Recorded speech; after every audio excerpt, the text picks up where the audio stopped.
pretty amazing when you think about it, that when you drive home tonight, every second car that goes past in the lights, that person is going to go by cardiovascular disease or cancer. They're the big killers today.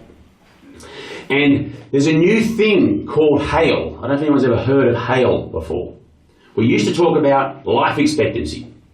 You know, what's the life expectancy of a male or a female in this country? It's about 81, 82 for a female, 80, 81 for a male.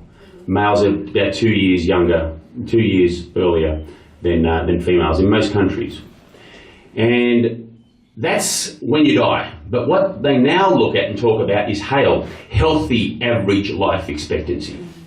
How old you're going to live to while you can say you're healthy, not chronically sick, not going to the doctor all the time, taking pills, having a very poor quality of life. And you know what that number is? It's 15 years below that. For the UK, for Australia, for the US. 15 years below. Now, doesn't that strike you as kind of incredible that never before have we lived in this time where so much science and so much technology and so much brilliance is out there to understand our bodies, and this medicine that's available and incredible people doing unbelievable work of unwinding the genome, and we have this incredible sort of dichotomy going on where you've got so much incredible knowledge and science, yet so much ignorance over here in terms of what we're doing. And we don't realise we're doing it. Now, is that something that we should all sort of go, we're all stupid and all this? No, I don't think so, because if a tiger came in here right now, a really hungry tiger, I don't know if you probably don't have you got a zoo here? Mm-hmm. Yes. Okay, is there a tiger there? Mm-hmm. Let's say it broke out and it ran in here and hadn't eaten for a month. I guarantee you, none of you would be sitting down relaxed like this. You'd be all ducking for cover, pushing someone else in front of you. And you know why you'd be doing that? Instincts. Your history, your great-grandparents, those 10,000 parents, have enabled this instinct inside you, fight or flight, and your adrenaline will pop up, and you'll find power, you'll find speed to move. You'll know that imminent death is around the corner, and you will do your best to survive. But if I walk in here with 20 big pizzas, no one's ducking for cover. In fact, you're just trying to get out of the way so I can get to it. The result is the same. It's just a different time frame. They're both going to end pretty bad. But we haven't built up this ability to fight that, to be aware of it, because it's so new.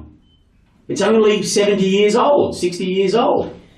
We've never, ever, ever, go back in time, think about it. Was there anything we could do every day in our life that would reduce the quality of our life, that would reduce the length of our life in history? No. We've only just created this problem for ourselves. And because we are programmed or driven, everything about us is about getting calories on board, everything. And it's like, get maximum calories for the least amount of effort. That's worked incredibly well for us for 5 million years. Now, press a button, 10,000 calories can arrive at your door for a $5. So you are now spending less for more, and I'm talking cash and energy. And so when you set this up, this is the problem of why we are where we are, not only with obesity, but disease, because there's a lot of thin people that are sick. It's not just walk out and see someone who's big and go unhealthy, someone who's lean and go healthy. That's garbage. Absolute garbage. I can tell you now that I know people that are 300 pounds that are healthier than people who are 120 pounds.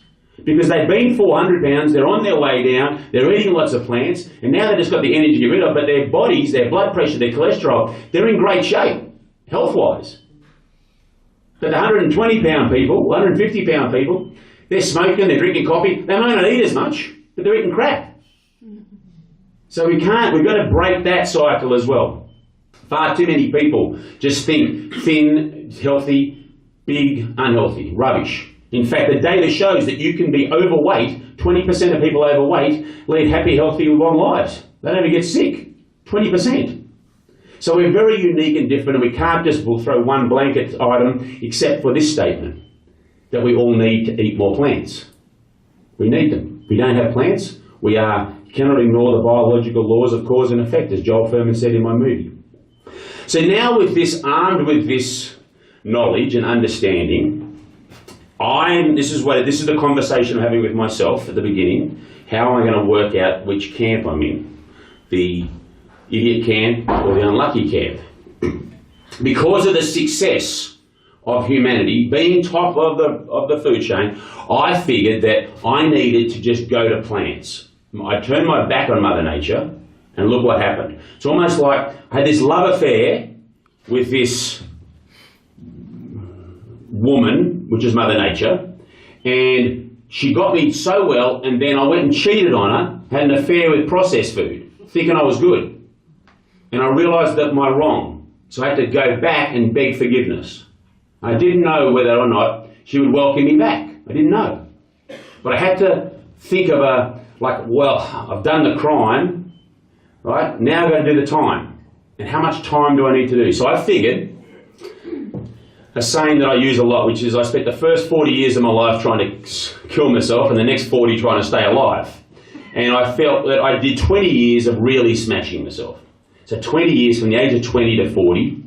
So I've been judge, jury and executioner. I said 2 years, I'm going to sentence myself to 2 years of plants. I'm going to eat fruits, vegetables, nuts, beans and seeds only, no animal, no processed.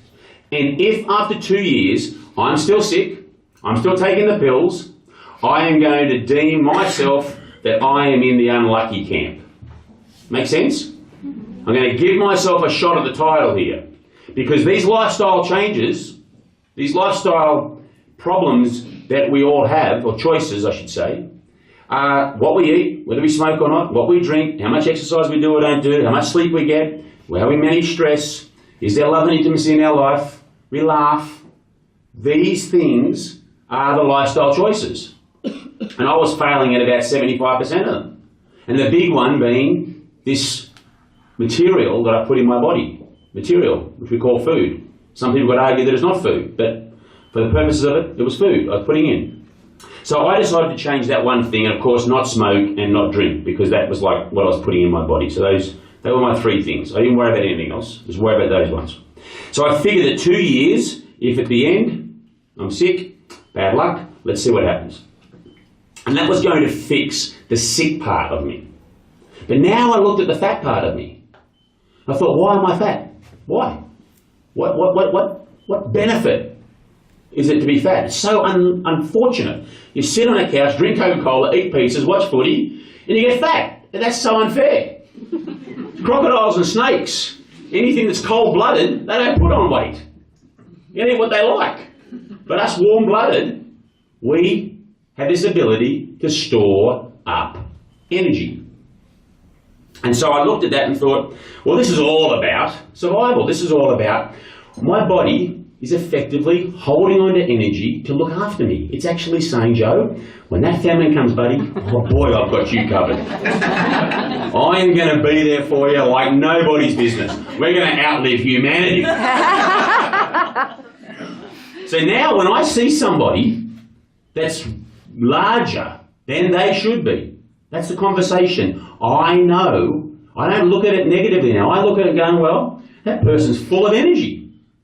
They are full of energy. And if something terrible does happen and a famine comes, I want to be with them. I want to be them. But the problem is because we become so efficient, because we're so good at what we do, we all know that's not coming. Those times are not coming anymore. They ain't happening. We have created this food that can store, that we can put away, that will be around for like 10 years no matter what happens. We've got it. Refined carbohydrates, these sugars and fats and salts, they're there. They're put away. Now, they're not that bad. I don't want you to think that I'm going out there tipping. It's incredible that we've created this. When there's a Haiti or when there's a disaster, we can fly in food and save people. So I don't want to like tip this as processed food's the enemy and it's, you know, you've got to just like, no. It's the ratio of how much we eat of it is the problem. It's not the food that's the problem. It's how much we choose to put into our body. Because this hand is connected to this arm, to this shoulder, to this body. And I don't know about anyone here, but I haven't been force-fed lately. Everything that I put in my mouth, been my call. Anyone here had a tube down their throat and someone strapped into a bed and forced down Oreo cookies or anything? No. Everything you put in your body has been your choice. Now maybe you're a little baby or something, you don't have a choice, but when you're conscious and you have this, it's your call, what you put in. And so I now had this plan that I was going to eat all these veggies, and now I've got this other plan that I shouldn't eat at all. Because I'm now trying to get rid of this 10 stone, 8 stone, or whatever it was I was holding on. And I'm like, well, now I'm confused. Now I'm confused. Because I'm supposed to eat plants, and what am I supposed to do? So that's when this idea of, hold on a second, water is what you would drink if you were going to do the famine, and water is actually found in these.